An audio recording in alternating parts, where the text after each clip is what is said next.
Hello అండి, అందరికీ నమస్తే. నేను దిలీప్ కుమార్.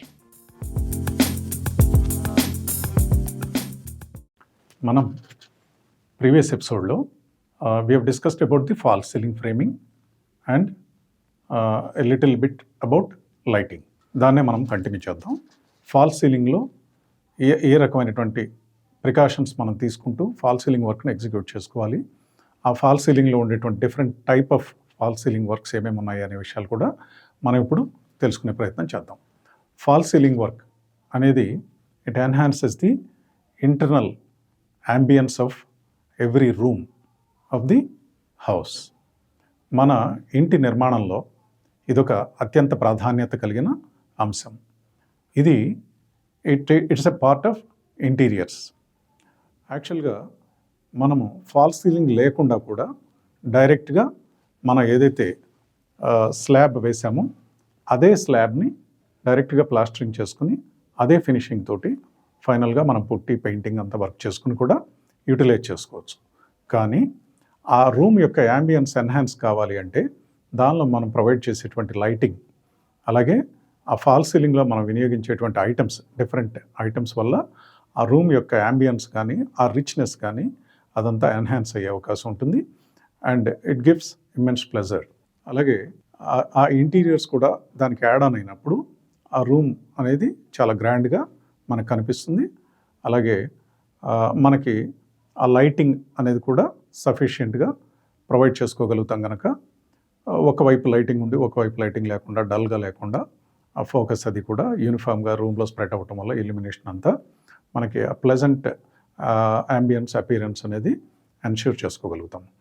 ఈ ఫాల్స్ సీలింగ్ లెవెల్స్ అనేది మన యొక్క రూఫ్ లెవెల్ని బట్టి డిసైడ్ చేసుకుంటాము.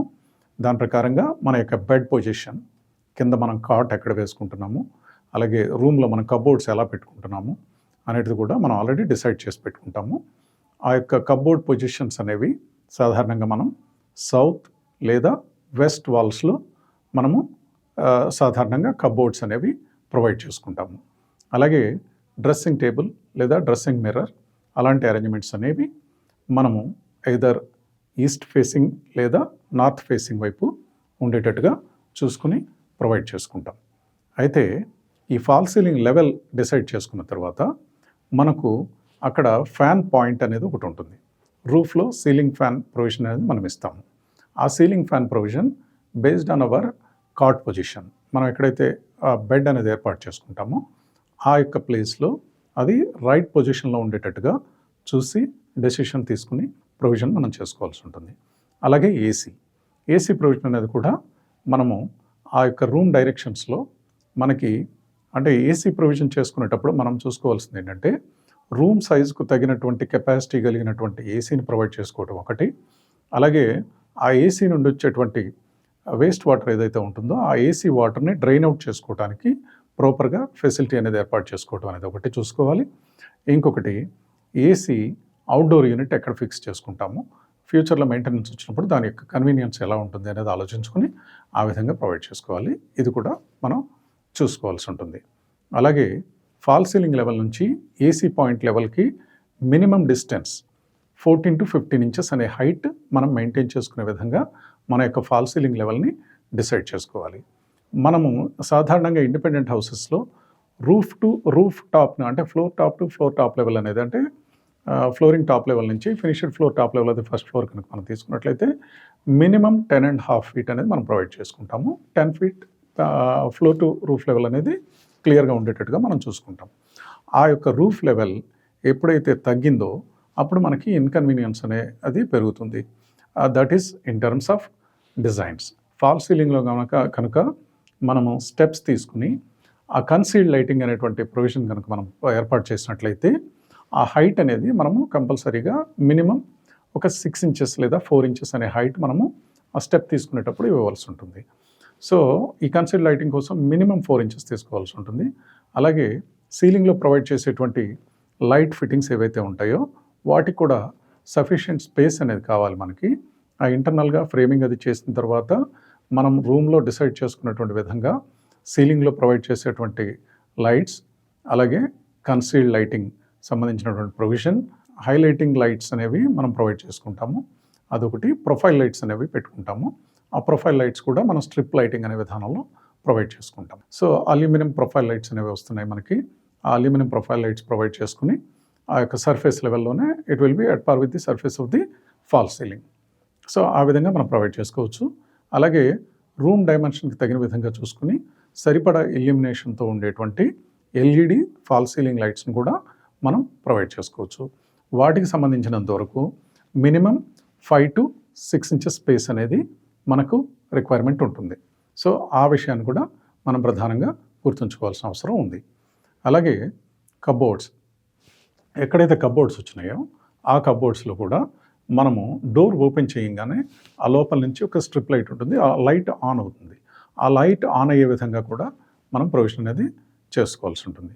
సో దానికి తగిన వైరింగ్ కూడా మనం ఈ ఫాల్ సీలింగ్ త్రూ ఏర్పాటు చేసుకున్నట్లయితే అదే ఆ పర్టికులర్ కబోర్డ్స్లో ఎక్కడైతే మనకు కావాల్సి ఉంటుందో ఆ ప్లేస్లో వాటిని పుల్ చేసుకుని అక్కడ మనకు కావాల్సిన విధంగా ఏర్పాటు చేసుకునే అవకాశం అనేది మనకు ఉంటుంది. దీన్ని కూడా మనం దృష్టిలో పెట్టుకోవాలి.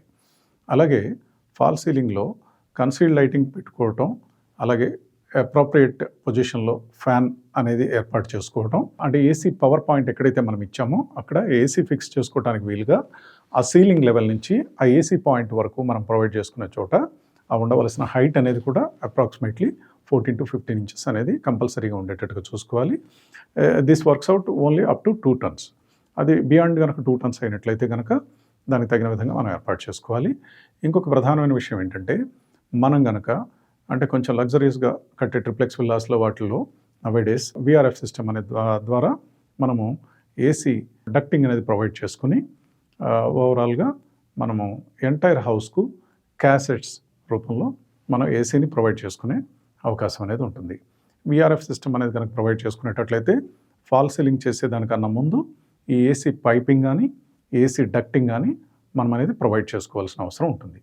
ఈ ఏసీ పైపింగ్ ఏసీ డక్టింగ్ చేసుకునేటప్పుడు కూడా ఈ యొక్క రూఫ్ బీమ్స్లో నుంచి ఈ ఏసీ పైపింగ్ అలాగే ఏసీ రిలేటెడ్గా ఏదైతే కాపర్ పైపింగ్ ఇలాంటివి ఉంటాయో అవన్నీ మనం తీసుకువెళ్ళాల్సిన అవసరం ఉంటుంది. అవి వెళ్ళిన చోట హోల్స్ చేసుకునేటప్పుడు మనకు ఎక్కడైనా హోల్స్ చేయవలసిన అవసరం ఏర్పడితే అవి మెషిన్ ద్వారా కోర్ కటింగ్ అనే పద్ధతి ద్వారా డైరెక్ట్గా మనకి ఎంత సైజు అవసరమో అంత సైజు మాత్రమే హోల్ కట్ చేసుకుని వేసుకోవటం అనేది స్ట్రక్చరల్ సేఫ్టీ పరంగా బాగుంటుంది. ఈ విషయాన్ని కూడా మనం ప్రధానంగా గమనించుకోవాలి. అలాగే టైప్ ఆఫ్ సీలింగ్స్, ఇప్పుడు మనకి ఫాల్ సీలింగ్లో మనకు డిఫరెంట్ ప్రోడక్ట్స్ అవైలబిలిటీలో ఉన్నాయి. జిప్సమ్ బోర్డ్ ఫాల్ సీలింగ్ ఒకటి, అలాగే రెండవ ఐటమ్కి వస్తే వుడెన్ ఫాల్ సీలింగ్. డైరెక్ట్గా మనము ప్లైవుడ్ విత్ వెనియర్, అలాగే ప్లైవుడ్ విత్ చార్కోల్ బోర్డ్, ఇలా వుడెన్ రిలేటెడ్ ఐటమ్స్ తోటి వుడెన్ ఫాల్ సీలింగ్ వర్క్ అనేది కూడా మనం చేసుకోగలుగుతాము. అలాగే ఇంకొక ఐటమ్ కూడా ఏంటంటే పీవీసీ ఫాల్ సీలింగ్. ఈ పీవీసీ ఫాల్ సీలింగ్ అనేది కూడా మనకు అందుబాటులో ఉంది.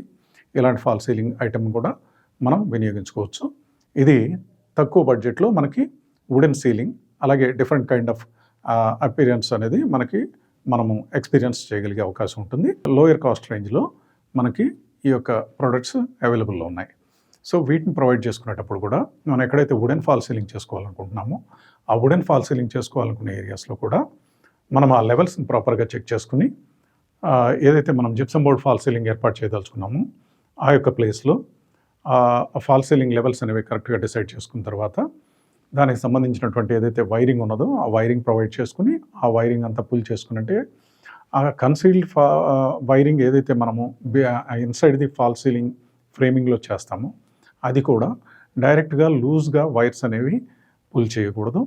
అవి కంపల్సరీగా they need to be drawn through PVC conduit piping లేదా ఎంఎస్ కాండ్యూట్ పైపింగ్. సో ఈ విషయాన్ని మనం ప్రధానంగా దృష్టిలో ఉంచుకోవాల్సిన అవసరం ఉంటుంది. దీని తర్వాత ఎక్కడెక్కడైతే మనము వుడెన్ సీలింగ్ వేయదలుచుకున్నాము ఆ వుడెన్ సీలింగ్ వేసేటప్పుడు మటుకు మనం we need to be very cautious where we need the lighting to be installed. అది కనుక మనము జాగ్రత్తగా చూసుకున్నట్లయితే ఫ్యూచర్లో మీరు ఇంకొక వేరే ప్రదేశంలో కావాలి అంటే కనుక ఏదైతే మనము ఫాల్ సీలింగ్ అనేది జిప్సమ్ బోర్డ్తో చేసుకుంటామో అది మనకి ఎక్కడైనా కావాలంటే కూడా కట్ చేసి మనం ప్రొవైడ్ చేసుకోగలుగుతాము. And it can be repairable easily and it can be we can manage with the patch work and all that. మనకు అక్కడ డిఫరెన్స్ ఏం కనపడదు. మనం ఎక్కడైనా కూడా కట్ చేసి మళ్ళీ తర్వాత ఈ జిప్సమ్ బోర్డ్ ఫాల్ సీలింగ్ అనేది ప్రొవైడ్ చేసుకోవడం వల్ల ఎక్కడ ఇబ్బంది అనేది ఉండదు.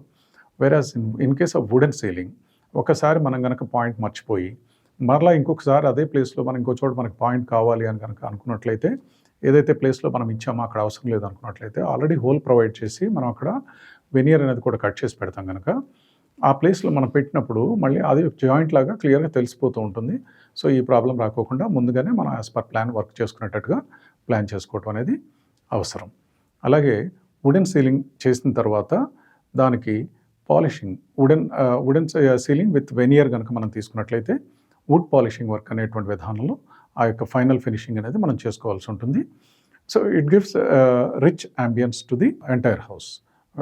ఎక్కడైతే మనం అది యూస్ చేస్తున్నామో దానివల్ల మన యొక్క ఆ ఇంటీరియర్స్ రిచ్నెస్ అనేది బాగా ఇంప్రూవ్ అయ్యి మనకి లుక్ అనేది బాగా ఎన్హాన్స్ అయ్యే అవకాశం ఉంటుంది.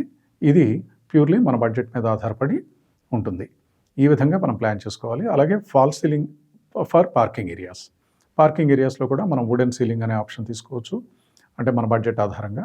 అలాగే PVC ceilings for balconies and parking areas, అంటే it is a combination of ఈ విధంగా కూడా మనం చేసుకోవచ్చు. In combination with gypsum board and PVC fall ceiling కూడా మనం కాంబినేషన్లో ప్లాన్ చేసుకోవచ్చు. As a part of interior designing, ఇది మీకు ఇంటీరియర్ డిజైనింగ్ ఆర్కిటెక్ట్ని కనుక మీరు అపాయింట్ చేసుకుని వారితో డిజైన్స్ కనుక మీరు తీసుకున్నట్లయితే దానిలో వాళ్ళు క్లియర్గా స్పెసిఫై చేస్తారు కనుక ఈ యొక్క టాపిక్ని మనం జాగ్రత్తగా హ్యాండిల్ చేసుకున్నట్లయితే మన యొక్క ఇంటి నిర్మాణం చేసేటప్పుడు ఏదైతే ఇబ్బందులు మళ్ళీ ఫర్దర్గా ఉంటాయో వాటిని మనం అధిగమించే అవకాశం అనేది ఉంటుంది. మరిన్ని వివరాలు మరో వీడియోలో తెలుసుకునే ప్రయత్నం చేద్దాం. ఈ వీడియో కనుక మీకు నచ్చినట్లయితే please like, share and subscribe. Quote of the day: you don't grow when you're comfortable. Thanks for watching.